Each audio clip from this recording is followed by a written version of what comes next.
All right, it's Thursday, May 22nd, and we're going out for a little ride. I've got 3 bars on my battery. Really, I think it's just 2. The third one will probably disappear shortly. And it's a beautiful day for a ride outside.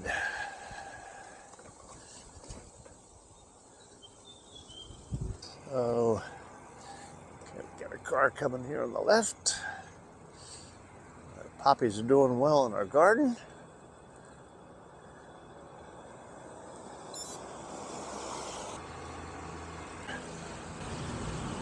But we're going to go through humankind today, so I'll pick it up when we get over there. Okay. Love this hill. It'll be the first time down this season. A little windy, so hopefully the audio is working. But we'll just enjoy the ride for now.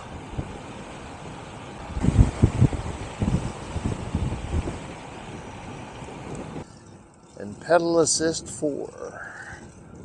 So we're going to head over to the neighborhoods behind Kroger. Maybe get the link. Turn around and come back. I'm not out for a long ride today. I just want to make sure I take advantage of this weather.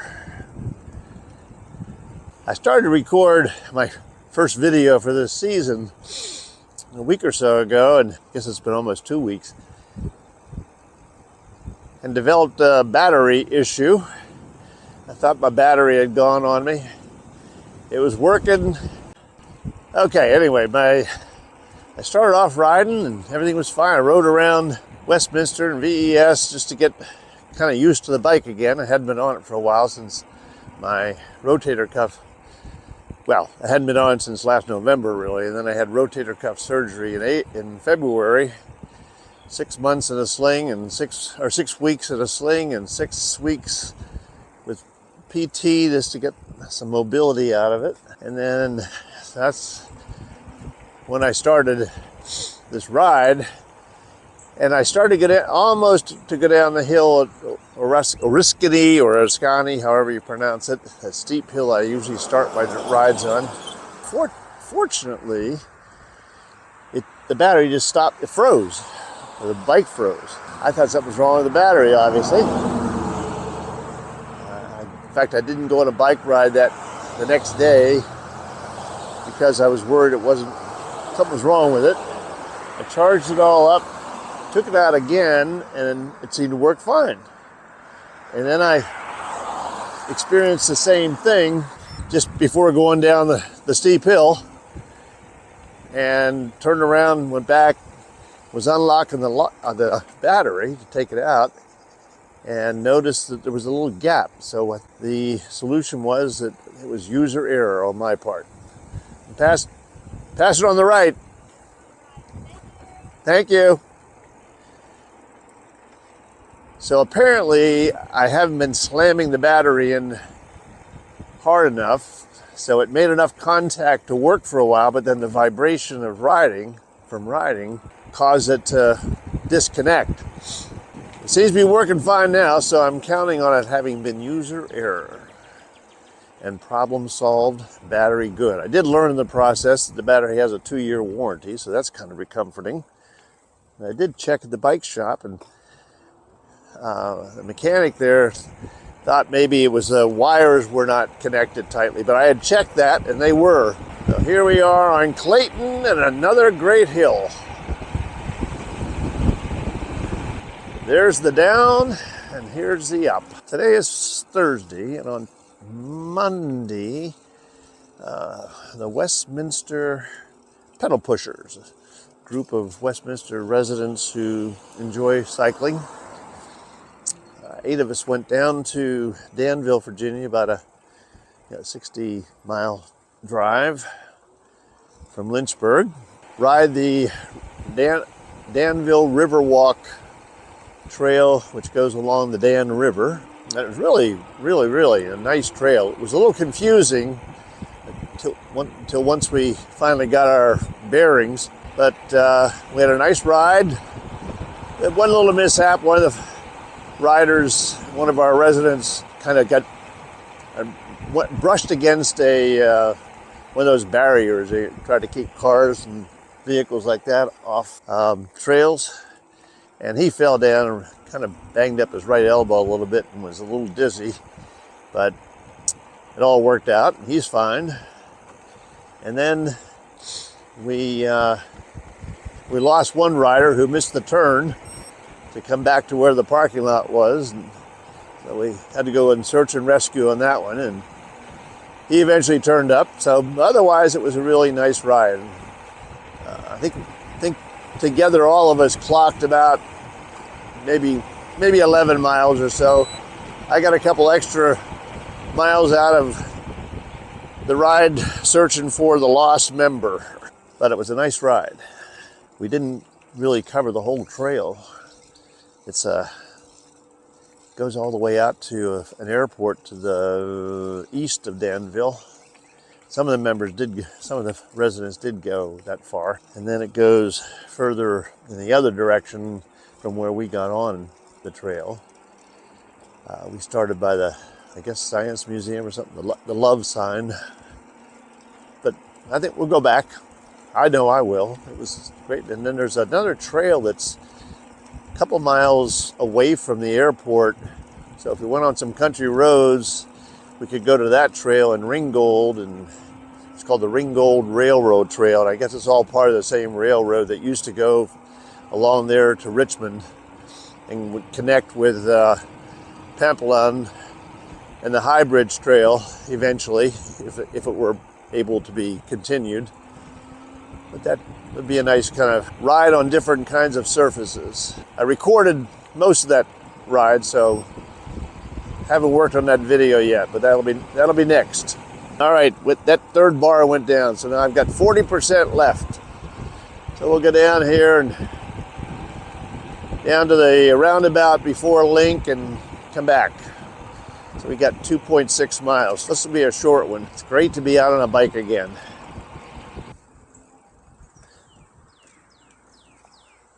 Okay, we got a car coming there. Hopefully no more. Nope. Another exciting thing, well, exciting to me, not exciting to my wife at all, but exciting. I finally got a trail hitch installed on my Subaru so I can carry my bike. I'd already purchased an old version of the Thule Easy Fold bike carrier. I got it used at Bikes Unlimited, so it's not the newest model of that. They sell for like $1,100 or retail for $1,100, and usually are on sale for $750 up to $800. But I got this for $350, so it was a bargain. But it's been sitting in our storage unit all this time until I could get a trail hitch installed. So got that, and as you can see from the pictures, it's on the car. I'm going to leave it there so I can just put the bike on it and go out into Bedford County or into Campbell County and ride some country roads. Hopefully there's still some of those left. Got a project to really test this battery and see under varied riding conditions exactly how many miles I can get out of a ride. You know, it's supposed to be 60, but that's optimum. I want to do some overnight trips, and at the end of the summer in August, I want to do a 115-mile trip, which will be a multi-day. Although a lot of damage has been done to the C&O Canal and mostly the C&O, but some of the Gap Trail as well on Cumberland, Maryland, and Hancock, Maryland, and that's my route from Hancock to Cumberland and up to Rockville, Pennsylvania, and on country roads to Somerset, where I grew up and where I graduated from high school. I'm hoping to be able to attend a reunion. First time it'll be in 63 years.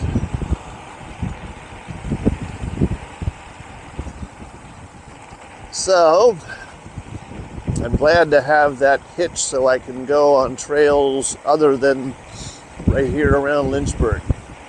Okay, so we're going to do this roundabout. Oops, where's that guy going? Okay, good. and go home, up the hill. Okay, there we go.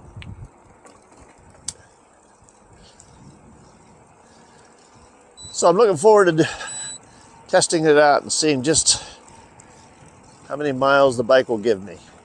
But I want to do it someplace where if it gives out on me, I don't have to pedal this 63.5 pound bike.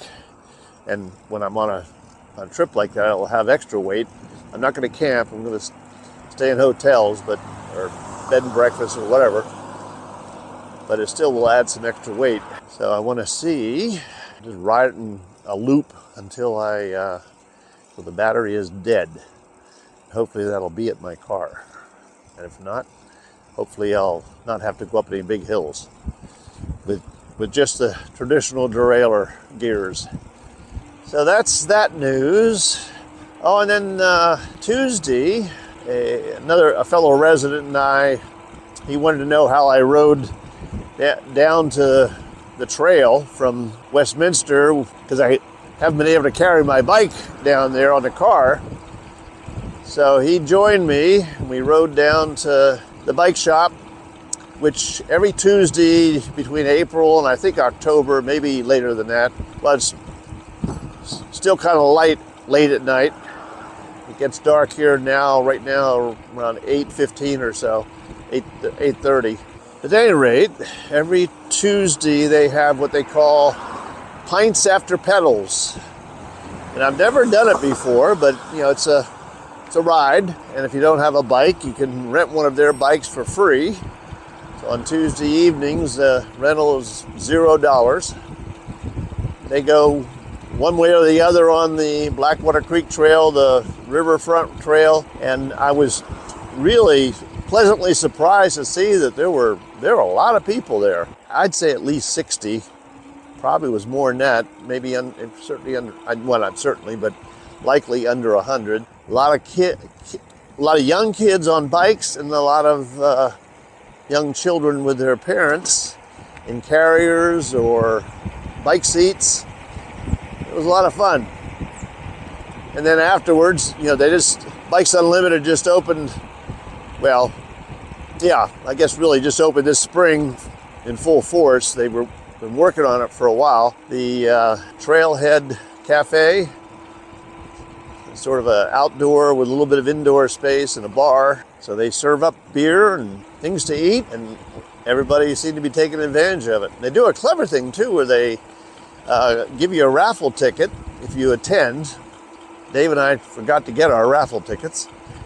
And you collect those raffle tickets over the summer and fall, the end of the Pints After Pedal season. They pick out a winning ticket, and that person wins a bicycle. So really a clever way to get people to come out, clever way to get people to come and partake of the food and beverages at the trailhead.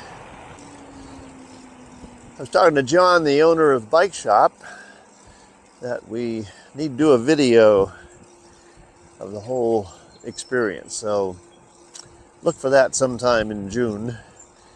I'm going to try to go to as many of these rides as I can. Unfortunately, next Tuesday is a strong chance of rain. So we'll see how that unfolds as we get through the weekend. Boy, it is windy, but really nice. We're back on Clayton, but it's certainly in the 70s, but it's not hot, not cold, just breezy and comfortable. Howdy. I probably could have gone all the way over to Linkhorn. And here we go down the hill.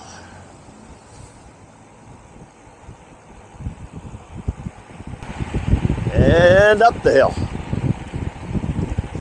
All right, that's my update. And hopefully I will get back to posting more frequent videos on Biking with Bill. Thank you so much for joining me this afternoon, and I'll look forward to talking with you again sometime soon. Bye.